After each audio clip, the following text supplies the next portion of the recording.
Վարչապետ Նիկոլ Փաշինյանի գլխավորությամբ տեղի ունեցել խորհրդակցություն, որի ընթացքում քննարկվել է Հայաստանի Հանրապետության զբոսաշրջության զարգացման 2026-ից 2030 թվականների ռազմավարական ծրագիրը։ Մասնավորապես անդրադարձ է կատարվել ծրագրի նպատակներին, դրանով նախատեսվող գործողություններին և միջոցառումներին, որոնք միտված են լինելու զբոսաշրջային նոր ուղղությունների ձևավորմանը, արտագնա և ներգնա զբոսաշրջության զարգացմանը, նոր շուկաների թիրախավորմանը։ Ծրագրով նախատեսվում է հետևողական քայլեր իրականացնել ներդրումների ներգրավման, ենթակառուցվածքների զարգացման, միջազգային հայտնի ապրանքանիշների մուտքի ապահովման, Հայաստանի միջազգային գրավչության բարձրացման, որակյալ ծառայությունների մատուցման ուղղություններով։ Նշվել է, որ ռազմավարական ծրագրով նախատեսվում է տարեկան Հայաստան այցելող զբոսաշրջիկների թիվը հասցնել 3 միլիոնի, 2024 թվականին արձանագրված 2,2 միլիոնի փոխարեն։ Մտքեր են փոխանակվել նաև նախատեսվող միջոցառումների արդյունավետության ապահովման,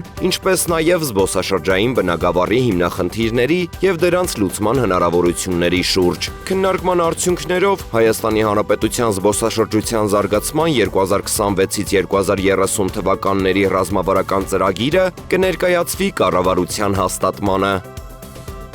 Մրցակցության և սպառողների շահերի պաշտպանության հանձնաժողովի նախագահ Գեղամ Գևորգյանը և Եգիպտոսի մրցակցային մարմնի ղեկավար Մահմուդ Մոնթազը փոխըմբռնման հուշագիր են ստորագրել մրցակցության և սպառողների շահերի պաշտպանության օրենսդրության կիրարկման և քաղաքականության ոլորտում համագործակցության վերաբերյալ։ Հանձնաժողովից հայտնում են, որ ստորագրման արարողությունը տեղի է ունեցել Փարիզում, որտեղ երկու երկրների մրցակցային մարմինների ղեկավարները մասնակցում էին տնտեսական համագործակցության և զարգացման կազմակերպության մրցակցության հարցերով 24-րդ համաշխարհային համաժողովին։ Հուշագրի շրջանակում կողմերը կհամագործակցեն տեղեկատվության և փորձի փոխանակման, ուսումնասիրությունների իրականացման, ուսումնական այցերի և փորձագետների վերապատրաստման դասընթացների կազմակերպմանը։ Մրցակցության և սպառողների շահերի պաշտպանության հանձնաժողովը Եգիպտոսի մրցակցային մարմնի հետ համագործակցում է մրցակցության միջազգային ցանցին անդամակցության շրջանակներում։ Երկու մարմինների միջև համագործակցությունը նոր թափ է ստացել Եգիպտոսի մրցակցային մարմնի կողմից